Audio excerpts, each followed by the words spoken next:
So yeah, my self-control was absolutely tested this weekend rather, because this came out, the trailer for Rise of Skywalker came out on, I can't remember if it was Thursday or Friday, but today is Sunday, and I have been wanting to desperately watch this, but I knew I wanted to react to it on the stream. I wanted to be, have a genuine reaction and be fresh. Man, it was hard not to watch this.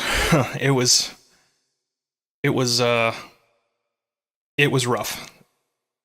Not only that, is as the internet can be, I was this close to getting spoiled at every turn. And unfortunately, I have to confess something. Yeah, I did get spoiled on one major thing in the trailer, possibly the biggest thing about the trailer. And of all sites, it was TMZ that did it. I was trying to avoid spoilers. I wasn't even looking for anything Star Wars related. I was just scrolling through my Facebook feed, and this story just comes up that specifically references something at the end of the trailer. If you've already seen it, you know what I'm talking about. And again, anybody watching the stream, if you're seeing the trailer for the first time, definitely go back and watch it separately.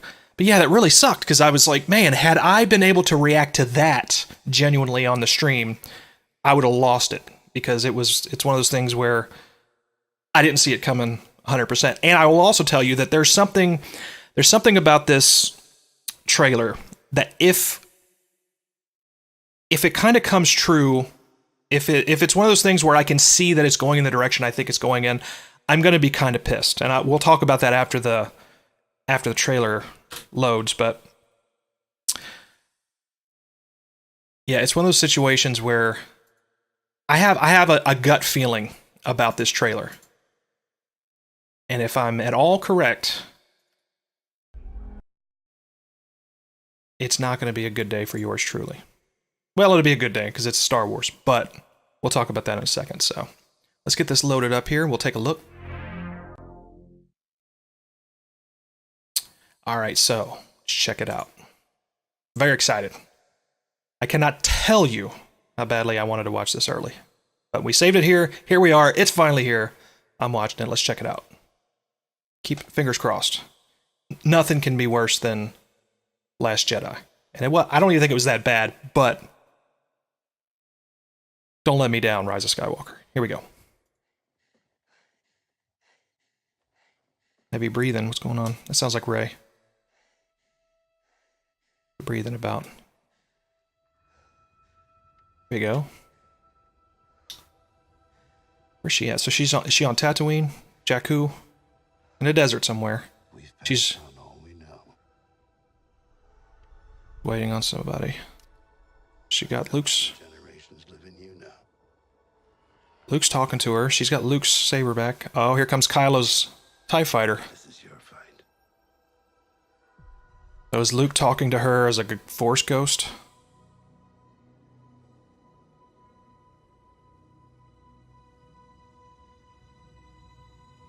Definitely something deserty. Why are they in the desert again? All Star Wars movies have to take place in a desert. Is that a law? Oh, he's coming fast. What's she about to do? Here comes Kylo. He is pissed, as usual. She's running away. Where's she gonna lead him away? What's about to happen? Whoa! Rey just fought a TIE fighter. Single-handedly. I don't think I've ever seen that.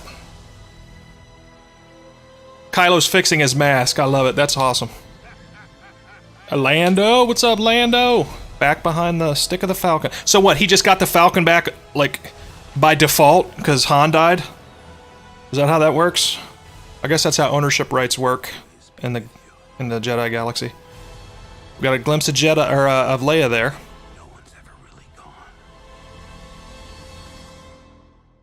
What was that? Was that... Oh, see, I knew that was coming, and it still got me. Oh, in December. All right. That's normal, because all Star Wars movies just about come out in December now. They used to be out in May.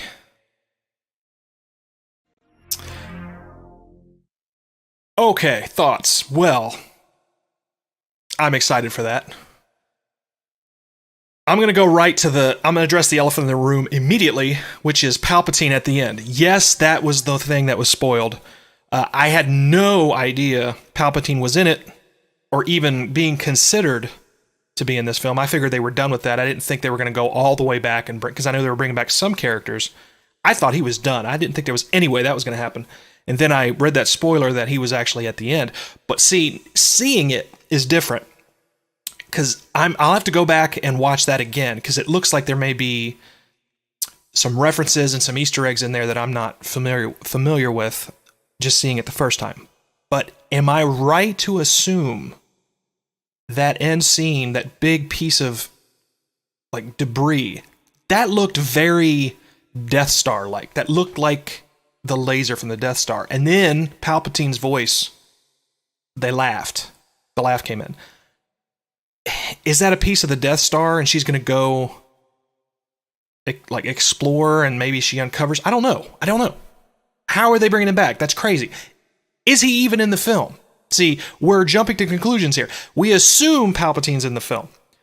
Maybe it's kind of like a Force Awakens situation where they said Luke was in the film, but he wasn't really in the film. He was only just like at the last tail end of the movie. It was like the last scene. He was in it for like 10 seconds. Is he in the movie? Is it a flashback? What is it? What's going on? I don't know, but everything about this movie looks awesome. Now, here's what I was going to tell you earlier about being pissed off. And yeah, that trailer did piss me off a little bit, but in a good way. I'm really excited about this movie. This movie looks really good. I hope that this is going to be as awesome as I think it's going to be. But one of the reasons I have to believe that this is going to be as awesome as I think it's going to be is because J.J. Abrams is involved. Now, the last film, which was Last Jedi, they dropped J.J. Abrams. Now, that was always part of their plan. It wasn't like they saw Force Awakens and didn't like it and thought they had to get a new director. This goes back to when I first heard of what their plans were when they were making episode 7? Yeah, episode 7. Before it even come out, I knew J.J. Abrams was involved. He was directing. He had already done Star Trek, which I loved. I thought this was a perfect marriage of him with the new Star Trek franchise, moving over to Star Wars. Then I heard that they were going to deliberately have different directors take on each film. And I immediately thought that was a bad idea. I hated that idea because I knew J.J. Abrams had a vision for it. I knew he would bring that same sensibility that he had from doing Star Trek. And he also did, he was involved in Cloverfield, I believe, if I'm not mistaken. But I knew he was the right choice, and there was no reason to think that someone else should pick up from where he left off. And then you had the situation where it was handed off. He kind of laid the groundwork and where he wanted to go. He had the complete foundation of the next film after Force Awakens. It was completely laying down. It was fine. It was awesome. Everything was rolling along perfectly. All the next director had to do was pick up the ball and run in that direction, and you could not fail. He did the nostalgia thing in Force Awakens. He did a lot of callbacks to the original trilogy, but he also introduced new characters. He gave new life into the franchise in a new direction. And then Last Jedi completely killed it. Killed off every good idea that they had teased in Force Awakens. Now they're coming full circle, and from what I understand, Kathleen Kennedy specifically went to J.J. Abrams and said, you need to do this. And he was not on board originally. He specifically said he had second thoughts about coming back, and I can see why. The series should have never been taken from him in the first place. But she basically said, look, you have to come back, you have to do this, you have to wrap this up for us. So now I realize that had they kept J.J. Abrams for the second and third films, it shows me how good the second film could have been. Now, I'm not completely hating on Last Jedi. I didn't hate it. A lot of people really hate that movie. They crap all over it. It wasn't the best. Even Mark Hamill, has problems with it. And when your main character who's tied to the series longer than anyone else, or just as long, you might want to listen to him when he's saying, look, guys, this is not the direction that I think this should go in. And we're actually going to touch on that in another video a little bit later about something Mark Hamill had said in an interview recently. So be sure to check that out as well. But yeah, when he is saying that, you might want to take a step back and realize that, and I think this is probably what they did. They realized Last Jedi tanked, at least in the eyes of the average Star Wars fan. And it's I know that Star Wars fans are fickle. I know there are people that don't necessarily play well with others when it comes to being critical, having a critical eye of their own content. But it's one of those situations where even they were right this time with Last Jedi. So that shows me that Force Awakens was good. I hope Rise of Skywalker is awesome. But yeah, it shows me how good the last film could have been and what a wasted opportunity that was. But other than that, I can honestly say that looks awesome. I can't wait to see this film. I will see it opening weekend as always. Yeah, it looks great. I'm excited to see this completely full circle adventure that they've written for Rey. She's an awesome character. I gotta be honest, I didn't think I was going to care about the Rey character that much. I went into Force Awakens wanting to see Luke, Leia, Han, all the original Star Wars characters, and then, I figured there might be one or two characters that, the new people that I kind of like, and we'll kind of see where that goes. Rey and Kylo, by far, those are the two most awesome characters for me since Vader. Look, look right here. You can see I have a Rey statue right there on my shelf, right by my thumb. I love these characters, so I wasn't expecting that, and I can't wait to see where it all comes full circle. I do have a theory about Palpatine, just to end this. So, you remember in Force Awakens, we saw in the trailer that Kylo is actually fixing his mask that he broke in a rage in the last movie. He's fixing it, he's putting it back together. That means he still wants to be as much like Vader as possible. And we see him talking to Vader's charred helmet in the original film. So, and he also makes a point that he's having this call to the light side, he's having this call to the dark side. It seems to be coming from Vader's helmet. We don't know why, we don't know what's influencing him. It doesn't really make sense that Vader would be talking to Kylo, even though that's kind of what he insinuates in one of those scenes where he's talking to the helmet, he's referring to him as grandfather specifically, he's mentioning him by name. But we saw Anakin turn at the end of Return of the Jedi, so there's really no reason to think or assume why would it be Anakin talking to him still. Now, I heard a fan theory that talked about how maybe when a Jedi falls, it kind of splits their personality in two, and the light side exists separately than the dark side, and maybe that even though Anakin turned, somehow the dark side Vader still exists and he inhabits the thing. I wasn't a big fan of that theory, but now that we know Palpatine for sure is back, could that explain this call to the dark side that Kylo has been experiencing?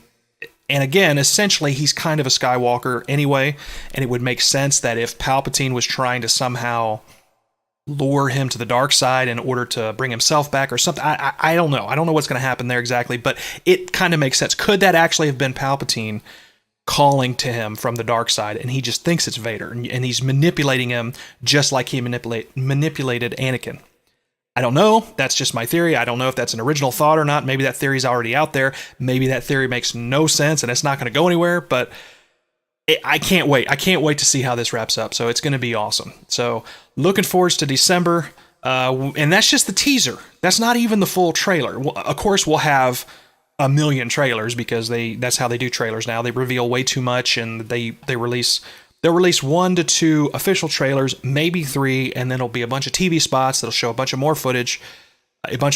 So, yeah, if you want to be spoiled and know most of the film, you're going to have more than one opportunity to do that. I'll watch the first full trailer, probably the second one, but after that, I've gotten to where I have to cut myself off because you pretty much end up knowing way too much about the films by the end. I've been really good with Avengers, by the way. Avengers comes out in a couple weeks, and I know a little bit about it, but I don't know that much. And they keep pushing out trailers and TV spots and footage and clips, and I'm trying to avoid all that because I don't want it to be too spoiled. But yeah, the Rise of Skywalker, I got to be honest, that's going to be hard to resist because it's the last official Star Wars in this series. They've already talked about how this is going to wrap up completely the story arc from 30 years ago. And then from here, any more Star Wars films, they are completely moving on from the Skywalker storyline. You might see Rey or some other characters, but this is it. This is completely it. So I may have a hard time avoiding some of the behind-the-scenes stuff and some of the footage, but we'll see. So we'll definitely be talking about that more. I appreciate you guys looking for it, or looking at it with me. And like I said, go check it out. If you haven't seen it yet, if this is your first time seeing it, I'm going to go back and watch it again. I have to, because there's way too much going on in that thing. We got Lando back. He's back in the Falcon. That's awesome. I'm going to go watch it again. Definitely go check it out again yourself.